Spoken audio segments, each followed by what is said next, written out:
Hello hi welcome नमस्ते, मेरा नाम ऋतिक और आज हम फिर से बात करने वाले हैं एक और इंटरेस्टिंग कंसेप्ट के ऊपर। तो ये वीडियो सेमेस्टर फर्स्ट के उन बच्चों के लिए मोस्ट इंपोर्टेंट होने वाली है जिनके पास सब्जेक्ट है इंट्रोडक्टरी स्टैटिस्टिक्स फॉर इकोनॉमिक्स। तो चलिए शुरू करते हैं आज की वीडियो को। आज हम बात करेंगे लेसन नंबर 7 के एक और मोस्ट इंपोर्टेंट कंसेप्ट के बारे में। और इस कंप्लीट सीरीज के नोट्स ऑलरेडी प्रिपेयर हो चुके हैं with important question answer PDF। जिन बच्चों को नोट्स परचेज करने हैं वो इस नंबर पर जाए 9667836336 में व्हाट्सएप करके नोट्स भी ले सकते हैं। अब हम चालू करते हैं आज का कंसेप्ट। जो आज का कंसेप्ट है लेसन नंबर 7 था हमारा क्युमुलेटिव डिस्ट्रीब्यूशन फंक्शन क्या होता है, डेंसिटी फंक्शन क्या होता है, एक्सपेक्टेड वैल्यू जिसको हम एक्सपेक्टेशंस भी बोलते हैं उसका मतलब क्या होता है, और वेरिएंस का मतलब क्या होता है। तो आप लोगों को याद होगा जब हम प्रीवियस वीडियो की बात करते हैं तो वहां पे हम एक्सपेक्टेड वैल्यू को कवर कर चुके हैं, इनकी एक्सपेक्टेशंस हम समझ चुके हैं, वेरिएंस भी समझ चुके हैं। ठीक है, एक्सपेक्टेशंस की प्रॉपर्टीज देख ली हैं, वेरिएंस की प्रॉपर्टीज को मैं इस वीडियो में डिस्कस कर लूंगा, इसमें या फिर अगली वीडियो में मैं डिस्कस कर दूंगा वेरिएंस की प्रॉपर्टीज को, वो हमने डिस्कस नहीं करी थी प्रीवियस वीडियो के अंदर। ठीक है, तो चलो देखते हैं अब हमें क्या पढ़ना है। तो हमने ये वाला टॉपिक तो डिस्कस कर लिया था, अब बचा क्या है हमारे पास मेन टॉपिक में, एक तो क्युमुलेटिव डिस्ट्रीब्यूशन फंक्शन यानी कि CDF क्या होता है, दूसरा जो बचा है वो बचा है डेंसिटी फंक्शन क्या होता है। तो इन दोनों डिस्कस करेंगे, बस 1 मिनट वेट करना। ठीक है, बाहर से थोड़ी सी नॉइस आ रही है, 1 मिनट। चलो फिर आगे देखते हैं, है ना। तो गली में कुछ वेंडर्स आ जाते हैं तो उनको बोल के आया हूँ कि मैं भी पढ़ाता हूँ भाई, थोड़ा सा कम आवाज में बात किया करो, है ना। अंदर तक वॉइस आती है बिल्कुल, जो कि सेंटर बिल्कुल अंदर है। चलो आगे देखते हैं। आज हम किसकी बात कर रहे थे पढ़ने की, कि क्युमुलेटिव डिस्ट्रीब्यूशन फंक्शन हमारे पास यहाँ पे क्या होता है। तो चलो ये शुरू करते हैं। तो क्युमुलेटिव डिस्ट्रीब्यूशन फंक्शन, तो क्युमुलेटिव डिस्ट्रीब्यूशन फंक्शन सबसे पहले आप लोगों ने 10th में टॉपिक पढ़ा था, आपको याद है, क्युमुलेटिव फ्रीक्वेंसी। जिनको याद नहीं मैं याद दिला देता हूँ। फ्रीक्वेंसी को जोड़ जोड़ के जब हम फ्रीक्वेंसीज निकालते थे उसको हम क्या बोलते थे, क्युमुलेटिव फ्रीक्वेंसी बोलते थे। सपोज करो कि कुछ फ्रीक्वेंसीज गिवन है हमें, ऐसे गिवन है, मैं सिर्फ रफ में समझा रहा हूँ ऐसे ही कि 1 2 5 9 11 ऐसे कुछ फ्रीक्वेंसीज गिवन है। अगर आपको CF निकालना है या फिर 4, यहाँ पे 4 लिख दिया, आपको CF निकालना है तो कैसे निकालते थे कि पहले F और CF सेम रहेगा, 1 आ जाएगा, फिर 1 + 2 3 हो गया, फिर 1 + 2 3 3 + 5 8 हो गया, फिर 8 + 9 17 हो गया, 17 + 4 11 28 हो गया, 28 + 4 32 हो जाएगा। तो इस तरीके से हम जो है वो क्युमुलेटिव फ्रीक्वेंसीज निकालते थे। तो कुछ वैसा ही कंसेप्ट है क्युमुलेटिव डिस्ट्रीब्यूशन फंक्शन यानी कि CDF का, तो वो देखते हैं। तो cumulative distribution function CDF a discrete random variable X with PMF function is defined, जिसको हम क्या बोलते हैं, प्रोबेबिलिटी मास फंक्शन, जहां पे मैंने आपको प्रोबेबिलिटी डिस्ट्रीब्यूशन करना सिखाया था। For every number X and Y, उसको हम ऐसे लिखते हैं Fx = Px, जो x जो है ये वाला वो less than equals to x होगा, और जहां पे हमारा जो समेशन होगा y बराबर इन्फिनिटी से लेके x तक Ty। तो ये एक फॉर्मूला है, वो आपको बस ऐसे याद रखना है। ठीक है, इसको आपको भी एक्सप्लेन करूंगा कि इसका मतलब क्या होता है। ठीक है, वो सब देखते हैं नीचे। अबे देखो, let us compute the cumulative distribution function for the toss of 2 coin. अगर हम सिक्के को 2 बार उछालते हैं तो वहां पे कौन कौन चीजें हो सकते हैं वो देखते हैं। तो या तो देखो सैंपल स्पेस हो गिरे, अगर सिक्का 2 बार उछलेगा तो हो सकता है दोनों बारी टेल आ जाए, हो सकता है पहले पे हेड दूसरे पे टेल आए, हो ये भी सकता है कि पहले पे टेल आए दूसरे पे हेड आए, और हो ये भी सकता है कि दोनों पे हेड आए। ठीक है, तो इसको हम क्या बोलते हैं कि भाई एक बार भी हेड नहीं आया, हमने रैंडम वेरिएबल एक्सिस को माना कि सिक्के पे नंबर ऑफ हेड्स क्या है, तो यहाँ पे तो हेड एक बार भी नहीं है, तो 0 हेड, और 0 हेड आने की प्रॉपर्टी क्या होती है, 1/4। हमने इसकी बात की थी प्रोबेबिलिटी डिस्ट्रीब्यूशन टेबल के अंदर।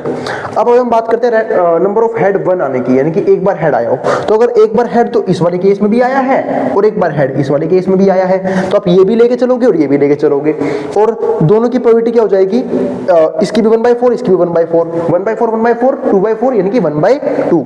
तो इसकी हो गई 1/2, इसकी हो गई 1/4। और अगर हम बात करते हैं कि भाई दोनों बार ही हेड आया है, दोनों मतलब नंबर ऑफ हेड्स क्या है, 2 टाइम्स है, यानी कि दोनों बार ही हेड आया है, तो वो तो सिर्फ एक ही केस है, यानी कि ये रहा दोनों हेड वाला केस, तो 1/4 इसकी प्रोबेबिलिटी। तो ये तो बात कर ली हमने, यहाँ तो हमने पहले भी डिस्कस किया था पिछली वीडियोस में भी, जहां पे मैं आपको प्रोबेबिलिटी डिस्ट्रीब्यूशन समझा रहा था। लेकिन हमें बात किसकी करनी है इस वीडियो में, CDF निकालने की, कि भैया क्युमुलेटिव डिस्ट्रीब्यूशन फंक्शन तो समझाओ। तो देखो वही चीज है, पहले में प्रोबेबिलिटी क्या रहेगी, सेम रहेगी, जो PMF में आया वही CDF में भी आ जाएगा। फिर जब आप अगले की निकालोगे, मतलब आप ये तो था कि भाई जब एक बार भी हेड नहीं आया, यानी कि 0 बार हेड आया है, तो उसका CDF आ गया 1/4। अब अगर एक बार हेड आया है, ठीक है, और इसको आप यूं भी समझ सकते हो, जब हम बात करते हैं एट मोस्ट की, ठीक है, कि भाई एटमोस्ट की जब हम बात करते हैं कि कम से कम एक बार तो हेड आना चाहिए। अब एक बात और यहाँ पे पॉइंट समझना, काफी बड़ी बात बता रहा हूँ CDF के लिए, कि CDF हम ना एटमोस्ट लेके चलते हैं इन नंबरों के आगे, ठीक है। तो जब मैं बात करूंगा एटमोस्ट एक बार हेड आना चाहिए, तो उसने क्या बोला कि कम से कम एक बार हेड आना चाहिए, और कम से कम जो है, ठीक है, एटमोस्ट ज्यादा होता है ना, सॉरी ज्यादा जो है वो क्या होना चाहिए, एक बार हेड आना चाहिए, ठीक है। एक बार हेड से फालतू नहीं आना चाहिए, मैंने उल्टा बोल दिया था, ठीक है। तो हम एक बार हेड वाला केस भी लेंगे और एक से कम बार हेड वाला केस भी लेंगे, इसलिए हमने ये भी लिया और ये भी लिया। इसी को यहाँ पे क्या बोलते हैं कि हम दोनों प्रोबेबिलिटी को ऐड कर देंगे। तो जब मैं 1/4 में 1/2 को ऐड करूंगा तो ये क्या बनेगा, 3/4, 1/4 प्लस 1/2। उम्मीद ऐड करना सबको आता है, नहीं आता तो मैं बता देता हूँ भाई। 1/4 प्लस में 1/2 ऐड करने के लिए आपको एलसीएम लेना पड़ेगा। तो यूं भी कह सकते हो कि आपने यहाँ पे भी 2 से मल्टीप्लाई कर लिया, 2 से डिवाइड कर लिया, बात सेम ही है, एक तरह से अपने एलसीएम लिया है, क्योंकि डिनोमिनेटर सेम हो गया। अब देखो यहाँ भी 4 है, यहाँ भी 4 है, तो यहाँ पे 2 1 जा 2, 2 + 1 3, 3/4 आपका आंसर, ठीक है। ये तो बचपन के मैथ में सीखा था आप लोगों ने, है ना। तो ये आ गया हमारे पास, तो ये 1/4, ये हो गया 3/4, ठीक है। और जब आपको बोलेगा कि भाई दोनों बार हेड आया है, तो उसका जब हम बात करते हैं प्रोबेबिलिटी मास फंक्शन या फिर प्रोबेबिलिटी डिस्ट्रीब्यूशन फंक्शन की, तो 1/4 आएगा, क्योंकि दोनों बार हेड का सिर्फ एक केस होता है, तो 1/4। लेकिन जब हम बात करेंगे CDF की, इसका मतलब क्या है कि एट मोस्ट ज्यादा से ज्यादा 2 बार हेड आने चाहिए। अब जब मैं बात करूंगा ज्यादा से ज्यादा 2 बार हेड आने की, तो 2 बार हेड वाला भी केस आएगा, एक बार हेड वाला केस भी आएगा, और एक बार भी हेड नहीं आए वो केस भी आएगा, यानी तीनों केस आएंगे। तो तीनों केस को यहाँ पे ऐड करेंगे, तीनों प्रोबेबिलिटी को ऐड करेंगे। तो देखो यहां तक तुम पहुंच गए 3/4 पे, और जब 3/4 में 1/4 ऐड करूंगा तो हम सब जानते हैं कि भाई 3/4 प्लस में 1/4 डिनोमिनेटर सेम है ना। तो 3 और 1 4 हो जाएगा, 4/4 1 हमारा आंसर आ गया ना, प्रोबेबिलिटी 1। तो इसमें क्या सीखा कि लास्ट वाले नंबर की CDF हमेशा 1 के बराबर आएगा, जिसको मैं प्रॉपर्टीज कराते हुए समझा भी दूंगा। जैसे भी ये देखो यार, अगर cumulative distribution function for the toss of 2 coins की बात करें तो ये बनेगा, देखो यार, अगर आप x लेस देन 1 ले रहे हो, यानी कि आप जो है रैंडम वेरिएबल 1 से भी कम ले रहे हो, तो यानी कि 0 ले रहे हो, ये रैंडम वेरिएबल 0, तो उस पे आपका आंसर क्या आया, 1/4। और अगर आप x की वैल्यू 1 के बराबर या फिर 1 से ज्यादा ले रहे हो, तो आपका आंसर क्या आएगा, 3/4। और अगर आप 2 से फालतू ले रहे हो x की वैल्यू, ठीक है, तो उसे फालतू या बराबर, तो आपका आंसर क्या आएगा, 1 आएगा। तो ये चीज बन गई हमारे पास। यहाँ पे तुमने यहाँ पे एक चीज क्या समझी कि जो fx है वो ग्रेटर देन इक्वल्स टू 0 रहेगा। इस बात का सिंपल सा मतलब ये होता है कि प्रोबेबिलिटी या तो 0 रहेगी या 0 से फालतू रहेगी, नेगेटिव नहीं हो सकती। तो वो बात यहाँ पे डिफाइंड है। तो probability distribution function is positive, वो पॉजिटिव रहेगा for each value of random variable x, random variable की हर एक वैल्यू के लिए। तो ये रहा fx, तो सिग्मा fx हमारा क्या रहेगा, 1 रहेगा। इसका मतलब सब सिंपल सा एक ये भी है कि आप जितने भी आप प्रोबेबिलिटी डिस्ट्रीब्यूशन करते हो उन सबका सम कर दो, वो तो आपको पहले समझा के आया हूँ, वो हमेशा क्या रहेगा, एक 1 रहेगा। तो वही चीज यहाँ पे है। तो property signifies that the value of random variable for which it is defined is equals to 1, तो 1 के बराबर रहेगा। जैसा हुआ भी यहाँ पे, क्योंकि यहाँ पे सारी प्रोबेबिलिटीज का सम हो गया था, सारी प्रोबेबिलिटी डिस्ट्रीब्यूशन का सम हो गया था, इसलिए इसका आंसर क्या आया, लास्ट में 1 आया, और ये 1 ही आएगा। क्योंकि मैंने आपको चीजें सिखाई थी जब मैं आपको PDF बनाना सिखा रहा था, PDF समझ लो या फिर PM समझ लो, है ना, जिसको हम क्या बोलते हैं, प्रोबेबिलिटी डिस्ट्रीब्यूशन फंक्शन या फिर प्रोबेबिलिटी मास फंक्शन। तो मैंने आपको चीज समझाई थी कि प्रोबेबिलिटी डिस्ट्रीब्यूशन का सम जो है ना हमेशा 1 के बराबर आता है। अगर 1 नहीं आ रहा, इसका मतलब हमने गलत PDF बनाई है। अब आगे समझते हैं यहाँ पे properties of cumulative density function, यानी कि CDF की प्रॉपर्टीज क्या हैं। तो पहले वही देखो, अगर आप f माइनस इन्फिनिटी तो इसका आंसर 0 आएगा। इसका मतलब ये है कि रैंडम वेरिएबल x जो है आप नेगेटिव में लेके नहीं जाओगे तो उसका आंसर क्या हो जाएगा, प्रोबेबिलिटी डिस्ट्रीब्यूशन 0 हो जाएगा। और अगर आपने सारी वैल्यूज ले ली तो उसका सम 1 हो जाएगा। वही चीज यहाँ पे है, सारी वैल्यूज ली सम 1 हो गया, बस इतना ही था, ये चीज ध्यान रखना। तो ये देखो यहाँ पे लिखा भी हुआ है, value of CDF is 0, value of CDF क्या हो जाएगी, 0 हो जाएगी for all negative value of random variable x, उन सारी नेगेटिव वैल्यूज के लिए, किसकी, रैंडम वेरिएबल x की। कि अगर आप रैंडम वेरिएबल x को नेगेटिव लेके चल रहे हो तो उसकी जो प्रोबेबिलिटी डिस्ट्रीब्यूशन है वो उन सब का सम क्या आएगा, 0 आएगा, for which probability distribution function remains 0। तो आपका PDF 0 हो जाएगा। चलो फिर और आगे लिखते हैं। हाँ, तो हम किस चीज के बारे में बात कर रहे थे यहाँ पे, if a is less than b, अगर a जो है वो b से छोटा है तो fa is also less than equals to fb, या तो उससे छोटा होगा या फिर उसके बराबर होगा, पर बड़ा नहीं हो सकता, for any real number a and b। इस बात को समझ सकते थोड़ा सा। अगर आप यहाँ पे ध्यान से देखो कि जैसे जैसे इनकी वैल्यूज बढ़ रही हैं, किनकी वैल्यूज बढ़ रही हैं, रैंडम वेरिएबल की वैल्यू बढ़ रही है, वैसे वैसे CDF की वैल्यू भी क्या कर रही है, राइज कर रही है। जैसे यहाँ पे देखो, जब रैंडम वेरिएबल x की वैल्यू 0 थी तो CDF भी सिर्फ कितना था, 1/4, ठीक है। और जब रैंडम वेरिएबल की x की वैल्यू 1 हो गई तो CDF भी कितना हो गया हमारा, 3/4। तो वैल्यू बढ़ी या नहीं बढ़ी, बिल्कुल बढ़ी। 1/4 से बड़ी वैल्यू होती है 3/4 की, 1/4 कितना होता है, 0.25, 3/4 होता है कितना होता है, 0.75। और जब 1 से हमने 2 कर ली वैल्यू को, जब हमने 1 से ही बड़ी वैल्यू ले ली रैंडम वेरिएबल x की, तो ये भी कितना हो गया, 3/4 से 1 हो गया, यानी कि वैल्यू और बढ़ चुकी है। तो वही चीज यहाँ पे है कि जैसे जैसे रैंडम वेरिएबल x की वैल्यू बढ़ती है वैसे वैसे CDF की यानी कि कोरस्पॉन्डिंग CDF की वैल्यू भी क्या होती है, बढ़ती चली जाती है। तो इसलिए मैं एक बात भी बोलते हैं कि जो CDF है वो क्या है, नॉन डिक्रीजिंग फंक्शन, यानी कि एक ऐसा फंक्शन जो हमेशा बढ़ता रहता है। बढ़ता रहता है क्यों, क्योंकि जैसे जैसे आप रैंडम वेरिएबल x की वैल्यू बढ़ाओगे वैसे वैसे CDF भी क्या होगा, इंक्रीज करता रहेगा। इस चीज के हम क्या बोलते हैं कि CDF एक नॉन डिक्रीजिंग फंक्शन है इन रैंडम वेरिएबल x।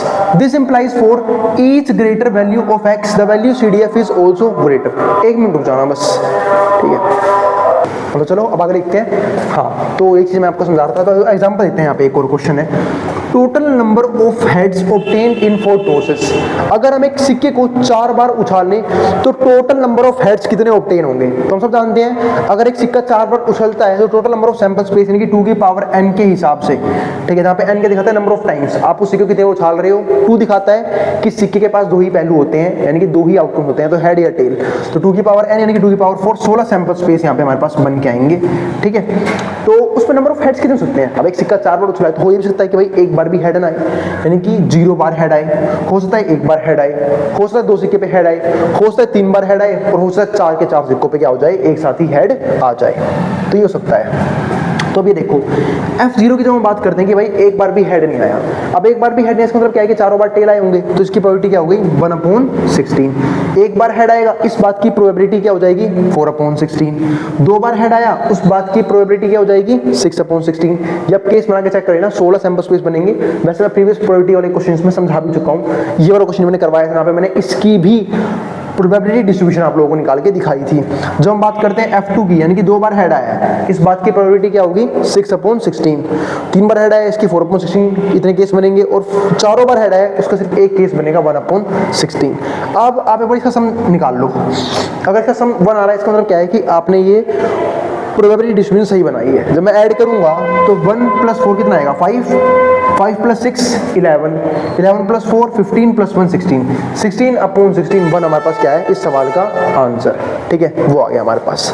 अब आप यहाँ पे देखो, जो हम बात करेंगे F0 की, अब इस F0 का, सॉरी F0 बोल रहा हूँ, F0 की, F में 0 रखा है। अब 0 रखने का मतलब क्या है कि भाई 0 बार हेड आया है, ठीक है, एक बार भी हेड नहीं आया, यानी कि चारों बार टेल आए हैं। इसका सिर्फ एक केस बनता है, उस केस की प्रोबेबिलिटी क्या होती है, 1/16। एक बार हेड आया है, अब F1 रखा है, ध्यान रखना हम किसकी बात कर रहे हैं, हम बात कर रहे हैं CDF की, और CDF के केस में प्रोबेबिलिटी ऐड होती चली जाती है। तो जब हम F1 की बात करेंगे तो इसमें हम क्या बात करेंगे, F0 की भी और F1 की भी, कि भाई दोनों की प्रोबेबिलिटी को आप ऐड कर लो, तो F0 और F1, तो F0 ये रहा 1/16, F1 है 4/16, दोनों को ऐड करूंगा, डिनोमिनेटर सेम है, 4 और 1 5/16 आ जाएगा। F2 निकालना है तो इसमें F0 भी आएगा, F1 भी आएगा, F2 भी आएगा, तीनों को ऐड कर लो, तीनों को ऐड करूंगा, 6 और 4 10 और 11, 11/16 आ जाएगा। F3 की बात करूंगा तो F0 F1 F2 F3 चारों को ऐड कर लो, तो 1 और 4 5, 6 और 5 11, 11 और 4 कितने हो गए, 15, 15/16 आ गया। F4 की बात करोगे, F4 में चारों ही आएंगे, सॉरी 5 ही आएंगे, F0 भी, F1 भी, F2 भी, F3 भी, F4 भी। अब सबको ऐड कर लो, तो 1 और 4 5, 5 और 6 11, 11 और 4 कितना होता है, 11 और 4 होता है हमारे पास यहाँ पे 15 और 1 16, 16/16 1 हमारे पास क्या आ जाएगा, प्रोबेबिलिटी का सम आ जाएगा, जो कि आना भी चाहिए था, क्योंकि CDF का एक रूल होता है कि CDF के जो लास्ट वाला रैंडम वेरिएबल x है उसमें सारी फ्रीक्वेंसीज, सॉरी उसमें सारी प्रोबेबिलिटी डिस्ट्रीब्यूशन इकट्ठी हो जाएंगी, तो उसका सम कितना आना चाहिए, 1 आना भी चाहिए। अब एक चीज फिर समझो इस वाले रूल को, कि जैसे जैसे जैसे यहाँ पे लिखा भी हुआ है, देखो पहले पढ़ते हैं, F माइनस इनमें 0 आया, क्योंकि भाई रैंडम वेरिएबल जो है वो नेगेटिव में है ही नहीं, तो उसका आंसर क्या आएगा, 0 आएगा, और 0 और आता तब भी 0 आता। और एफ इन्फिनिटी, जब हम सबको इकट्ठा कर लेंगे तो हम कितना हो जाएगा 1 हो जाएगा। अब एक बात और, अगर हम ए बी से कम लेंगे, अगर हम ए बी से कम लेंगे, जैसे यहाँ पर देखो इन वैल्यूज में अगर हम ए बी से कम लेते हैं, जैसे 0 1 से कम है, 1 2 से कम है, 2 3 से कम है, 3 4 से कम है या नहीं है? कम है ना। जैसे हम कम लेंगे, ठीक है, हमने 0 1 से कम लिया, 1 2 से कम लिया, 2 3 से कम लिया, 3 4 से कम लिया, तो इनकी वैल्यूज भी कम होती रहेगी। और आप ये भी समझ सकते हो कि जैसे हम वैल्यूज बढ़ा रहे हैं, इनकी वैल्यू भी क्या हो रही है, बढ़ रही है। जैसे पहले 1/16 आया सिर्फ, फिर जब हमने 1 रखा, रैंडम वेरिएबल x 1 किया तो प्रोबेबिलिटी क्या है 5/16, 2 करते ही कितनी हो गई 11/16, 3 करते ही 15/16 और 4 करते ही 16/16 हो गई, जिसकी वैल्यू क्या आई 1 आई। तो यानी कि ये बात भी यहाँ पे सेटिस्फाई होती है कि अगर a b से कम होगा, यानी कि रैंडम वेरिएबल x अगर छोटा होगा तो उसका प्रोबेबिलिटी डिस्ट्रीब्यूशन या फिर कह सकते हो CDF वो भी कम आएगा, और जैसे ही उसकी वैल्यू बड़ी रखोगे उसका CDF भी क्या हो जाएगा, इंक्रीज कर जाएगा। जैसे यहाँ पे हो रहा है, जैसे जैसे आप वैल्यूज को इंक्रीज कर रहे हो CDF की लगातार बढ़ती चली जा रही है for any real number a and b। और लास्ट में ये रहा उसका फंक्शन कि अगर आप x 0 से कम लोगे यानी कि नेगेटिव लोगे तो उसकी प्रोबेबिलिटी क्या हो जाएगी, उसका CDF क्या हो जाएगा 0। ठीक है, जो यहाँ पे हमने देखा भी था, कहाँ गया ये रहा रूल, -∞ पे 0। अगर आप 0 से x जो है वो बड़ा लोगे और 1 से छोटा लोगे, ठीक है, तो क्या हो जाएगा हमारे पास यहाँ पे 1/16। इसका मतलब होता क्या है, आप वो खुद देख लो कि आपने x क्या लिया है, सीधा 0 लिया है, तो 0 पे 1/16 तो आंसर आया था। देखो ये रहा 0 पे आंसर आया था 1/16, क्योंकि देखो 1 से छोटा और 0 से बड़ा या बराबर तो 0 ही तो होगा। ठीक है, क्योंकि 1 से तो बाकी छोटा ही लोगे आप। जब आपने 5/16 रखा, यानी कि जब आपने 1 के बराबर रखा, यानी कि 1 रखा तो कितना आंसर आया था 5/16। 2 रखने पे कितना आंसर आया था, 2 रखने पे आंसर आया था हमारा 11/16। ठीक है, 3 रखने पे कितना आंसर आया था हमारे पास, यहाँ पे 3 रखने पे आया था 15/16। देखो ये रहा 15/16, और 4 या 4 से बड़ा, पर 4 से बड़ा तो रखा हमने, क्या रखा है 4 रखा है, 4 पे कितना आंसर आया था 1 आया था। ये बन के हमारे पास उसका फंक्शन भी तैयार यहाँ पे हो चुका है। तो यहाँ पे हमारा टॉपिक खत्म होता है CDF का, यानी कि कॉम्बिनेटिव डिस्ट्रीब्यूशन फंक्शन का। अगली वीडियो में बात करेंगे डेंसिटी फंक्शन के बारे में, और साथ साथ समझेंगे उसकी प्रॉपर्टीज को भी और वेरिएंस की प्रॉपर्टीज को भी, जो हमने स्किप कर दिया था वेरिएंस वाली वीडियो में। ठीक है, तो वो हमारा इस चैप्टर का आखिरी कंसेप्ट होगा। तो अब मिलते हैं, ठीक है, आगे। जिसको भाई जो भी उतारना उतार सकता है, और नोट्स के लिए आप इस नोट पे व्हाट्सएप के नोट्स भी ले सकते हो। और अगर भाई वीडियो पसंद आई हो तो वीडियो को लाइक किए बिना मत जाना, और चैनल को सब्सक्राइब भी कर देना ऐसी वीडियोस के लिए। उन बच्चों में शेयर भी कर देना जिन बच्चों का एग्जाम होने वाला हो सेम सब्जेक्ट का। अब जिसको जो उतारना है वो उतार सकता है मैटर बोर्ड के सामने से।